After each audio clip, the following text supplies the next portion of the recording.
United USA 2020. Welcome back. We've got a huge red flag for you here.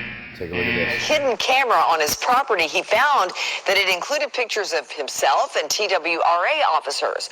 A three-judge panel voted on the case out of Benton County earlier this year, exploring privacy issues and private property. In the first of a multi-part story, Chris O'Brien takes us inside this case. If you found cameras on your property, odds are you'd be a little surprised. It was right here on that, out of those two little scrub oaks. It was on the one on the right, kind of right where that hole is, right in there. 10 feet up or so. Hunter Hollingsworth has lived in the small city of Camden his entire life. Hunting and fishing aren't hobbies in these parts. To him, they're practically a religion. Since I was in pull-ups. While out hunting one day in early 2018, Hollingsworth noticed something odd in one of the trees on his hunting property. As we came around the curve, my headlights caught something shining in the tree, and I thought it was a coon or a possum, some kind of animal in the tree. So I grabbed a flashlight out of my truck and shined the tree to see what it was. And I saw that it was a camera with an antenna. He took the camera down and found pictures of TWRA and U.S. Fish and Wildlife agents on them, as well as himself. Hollingsworth put it in his gun safe and essentially forgot about it until that fall.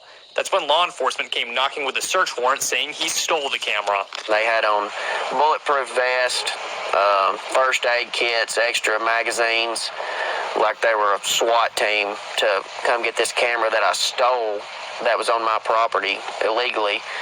And they searched my whole house. Officers handcuffed Hollingsworth, but he didn't go to jail or receive a citation that day. Months later, U.S. Fish and Wildlife charged him with several violations, including illegal baiting and theft of government property. Hollingsworth took a plea deal to drop most of the charges, which resulted in suspension of his license. He then filed a lawsuit challenging the constitutionality of the cameras. Federal court threw that lawsuit out. With legal fees adding up, Hollingsworth was running out of options. You're playing against a loaded deck to start with, and your average person doesn't have the funds or the time to fight them because they'll just drag you out and run you out of money. That's when the Institute for Justice, a nonprofit public law firm, stepped in. As Hollingsworth came to find out, he wasn't the only one the TWRA and U.S. Fish and Wildlife were This is outrageous on every single level. This should bother every single American. Even if you're not from America, this should bother you. The simple fact is, this is a violation of our constitutional rights. Massive violation of privacy. And here it is.